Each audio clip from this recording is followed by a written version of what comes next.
The S&P 500 had its worst week since December 2022, and in fact on Wednesday we had a very interesting thing to report. The S&P 500 was on a 356 trading day run where it hadn't declined by 2% or more, and that was broken, as we said, on last Wednesday. Now today our focus is on something else that happened on Wednesday. We have Waste Management. They reported their earnings after the market closed, and when we take a look at how well or how poor they performed, they are down, in fact, on the week just over 11%. Now we're going to take a look at this company in detail and understand, is it now undervalued? Should we consider adding it to the portfolio? First things first, let's see how they performed, and the headline does read that they unfortunately did miss on their earnings per share expectation. Now in terms of the key performance indicators, their revenue 5.4 billion, it was up 5.5% from the same quarter last year. Bottom line as well, up double digits, 11%. Profit margin of 13% in line with quarter 2 again of 23. Their earnings per share, even though it was up from the previous year, 1.69 versus 1.52, we can in fact see that they did miss by around 6.2% from what the analysts were hoping to see from Waste Management. Now in terms of this company, let's just have a very quick look. They do get a double buy rating from Seeking Alpha and Wall Street. We do note the hold from Quant, and right now it is trading in the mid to upper end of the 52-week range, and we note they do have a forward yield sitting at 1.5% and a forward P that straight off the back does look a little bit costly, 27.2. Now we'll compare it to the sector to understand how that does in effect balance, but we can note it is higher than the S&P that sits at 23. Now we want to see the quality of this company, so let's look at some of the underlying metrics. First thing to note, a 74 score on the dividend safety, so it is safe, and they did have a nice mid to high single digit increase, 7.1 in December 23. Now effectively what this dividend safety score means is that a dividend cut does look to be unlikely. Now in terms of the last recession, the Great Recession 07-09, they increased the dividend. They pretty much had bang on average growth in line with the S&P, but they did outperform negative 40%, as we can clearly see the S&P itself negative 55. One thing we do like, although you could argue it has started to slow down, is the dividend increases year on year. 9% on average over the last 5 years, very strong 33% year on year over the last 20. Now we also note they have been increasing those dividends for the last 20 years. They are 5 years away from becoming a dividend aristocrat. Now regular viewers know that one thing we like to look at on this channel is dividend yield theory. Now that states a company is undervalued when the current yield sits above the 5-year average. So you could argue overvaluation, maybe possible reasonable valuation. When we do look at the forward P though, we do note it is below the 5-year average of 27.2. So that is an undervaluation signal. But as we said, the yield is showing an overvaluation, with the industrial sitting much lower at 19.6. Now we never look at any one of these in isolation, and we will conclude when we come to the valuation part of this episode. As always, for the free cash flow payout, below 60% is what we want to see, pretty much below that year on year, 55% anticipated over the next 12 months as well, so that does look very healthy. We can continue to expect nice growth to the dividend. Free cash flow per share as well, consistent increases over the longer term. Now we also note they have nearly doubled it from 2014, and very positive to note a large increase anticipated over the next 12 months. In terms of sales growth then, 3 to 7%, we will look at this in a little bit more detail, and we can see the last 3 years have been fairly strong. Granted, when you look at it over the longer term, 2 of the years have been negative, but when we do step back and look at it from a numerical perspective, we can in fact see they have grown their top line by around 50% into 2023. Shares outstanding, well, one key metric we like to look at in terms of returning excess cash to shareholder pockets, not just through the dividend growth and the nice increases, but they do consistently on a year on year do some share buybacks. Even though it is trivial, what I like to see here is the consistency which we can over the last 10. Then ROIC, very important metric. Always look at this before you invest in any company. You want to see 10% or more. Give you faith management are able to effectively allocate their capital. pretty much above that every single year and looking very nice at 15% in 2023. We then move to the margins. Very strong to note, it has been increasing over the long term. Remember, and this is very key, for a high quality company, many metrics you can tell whether or not they meet that, but the one I like to look at first, are the revenues increasing? Are the margins increasing as well? We note that from Waste Management, 14% in 2014, 19% in 2023. They are improving that operating efficiency, and the free cash flow margin very strong, above 5% consistently, 9% in 23, 10% in 2022. Finally, we get to the net debt to EBITDA. Why this is an incredibly important metric, because it correlates to dividend safety, balance sheet strength, and the EBITDA essentially reflecting the earnings before the interest, tax, depreciation, amortization. Below 3 is what we want to see, and making sure that these are the numbers below reflecting the number of years it would take the company to pay off all of their debt net of cash on hand.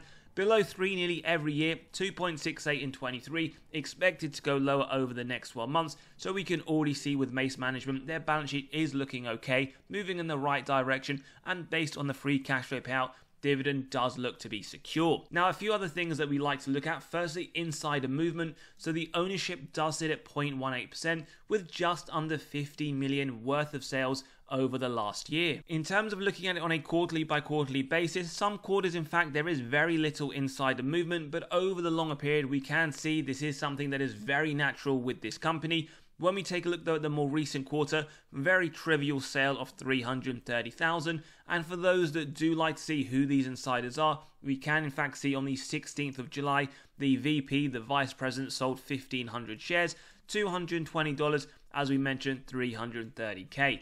Now, whilst we show this, it doesn't mean that we believe this to be bearish. They sell for many reasons, personal, financial. What we are actually quite intrigued to see is when there is insider buying, as we believe that to be an incredibly bullish signal, as management only buy if they believe the share price will go up. This then leads us on to the institutional ownership, just above 80%, 3.5 billion worth of sales over the last year, with a lot more buying over the same time period. And we also note that in the more recent quarter, Q2 of 24, a lot more buying, nearly double down the amount of selling. Now, whether institutions buy, whether insiders buy or sell, that doesn't really matter. You can incorporate it into your analysis, but please always do your own due diligence and never follow any other traders or any of these institutions. Next thing that we want to draw your attention to is that we have released our latest articles. Now, if you want access to this or any of these other articles, you can get it very quickly as well by clicking on that pinned comment below, and you can start reading straight away. Now, let's take a quick look at not just the revenue, which we have briefly covered, but also the bottom line net income, which is very important to see the trend. Now, as we mentioned already, their top line has increased by around 50% over the longer term. Always nice to see that increase and moving in the right direction.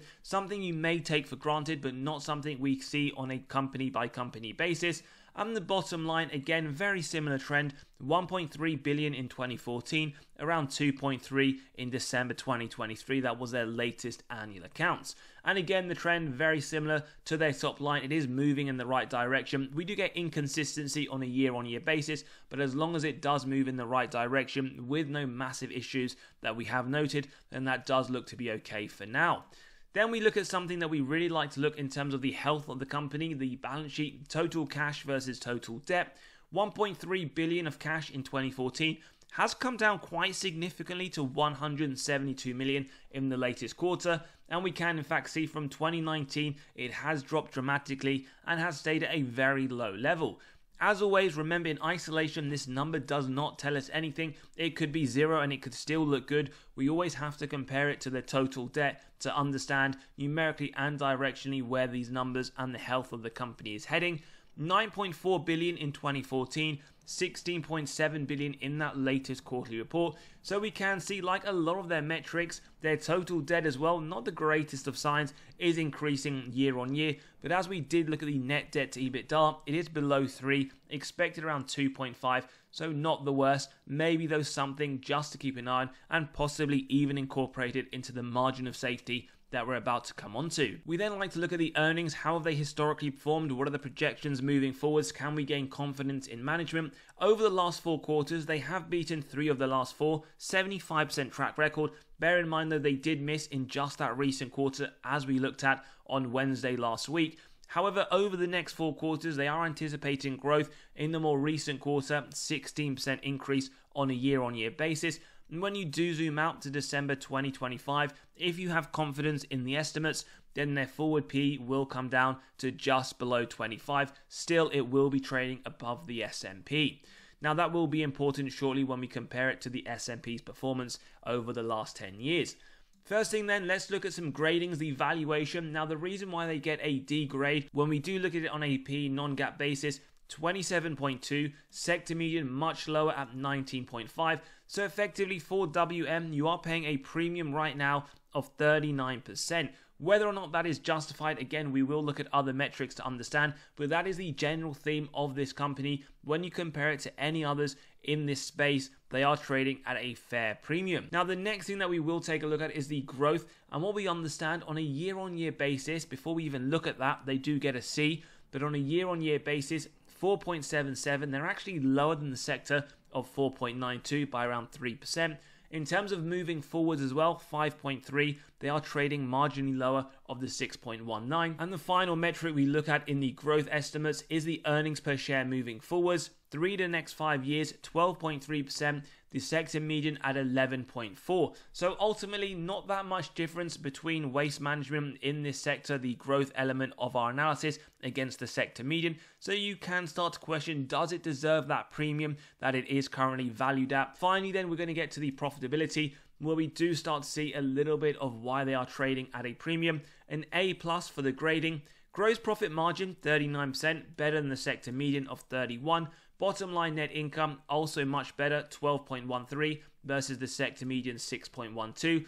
And when we look at the cash from operations, 5.17 billion versus the sector median 322. So they definitely are doing a lot better on the profitability aspect, but on the growth, as we saw, pretty much in line with the sector as a whole. So a quick recap, this part of the analysis: double buy with the hold coming from quant, a D on valuation, a C on growth with an A+ on profitability. Then before we get to our valuation and the methods that we use, we want to look at the total return against others in this industry. Are there any themes that we can see? Has this company outperformed others? We have Republic Services, Waste Connections, as well as a few others. Do let us know if you think any of these other ones do deserve a deeper dive. So in terms of over the last 12 months, Waste Management is up there in the top 3, around 21%. Bear in mind, this is reinvesting those dividends. Over the last 5 years, what we do note, they're up around 81%, but actually they are more towards the lower end of these competitors. In fact, the only one that has underperformed is RTO, which has performed significantly worse. So over the last 10 years, when we zoom out over the longer term, we can again see they are towards the mid to lower end of competitors, but still a phenomenal performance, 447%. If you were to offer that to the majority of investors over the next 10 years, they would bite your hand off. But what we will have to say, just as a reminder, that the past performance of any company is not an indicator of the future, but we can see, though, historically, very nice performance. Now, ultimately, as we said, we always want to compare it to the S&P, because why bother investing in a company that, one, hasn't outperformed the S&P historically, and two, you have minimal confidence it will do over the next 10, 20 years, or whatever your investing horizon is. So over the last year, very marginal performance between them. Waste Management up 21%, S&P up around 20%. When we expanded over the last 5 years, again, actually interesting to note, very marginal performance between them over the last 1 and 5 years. But when we go over the last 10 years, we can see a significant outperformance by Waste Management. Always interested to hear your thoughts, whether or not with these companies we go through you do believe will outperform. Otherwise, you can look at other opportunities like a low-cost ETF, where it's the S&P 500 or any others that you do prefer. Now let's jump into the valuation of Waste Management. And if you do enjoy the content, value is being provided, smash that like button, hit that subscribe and bell button so you are continually notified of these videos as they drop. Now, how we got to the $204 price, we run it through these 3 models. The first one being the multiples valuation, companies in a similar sector and size. In fact, we just reviewed them against these ones. And then we have the average P multiplied by the EPS of Waste Management to get our intrinsic value. The first one today showing an undervaluation signal, but again, we're not looking at any one of these models in isolation. Then the dividend discount model with the yearly dividends, we can see the average growth just under 8%. We've gone a lot more conservative at 6.5. and we can see here an undervaluation signal, the second one today. We then move on to the DCF model, where we have the free cash flow year on year. Average growth around 6.4. Now we have gone in line with management estimates moving forwards at 14%. Based on the discount rate, we get the present value of future free cash flows and terminal value. Add together with the cash, subtract total debt, get to the equity value, divide by the shares outstanding, and we can clearly see here an overvaluation signal.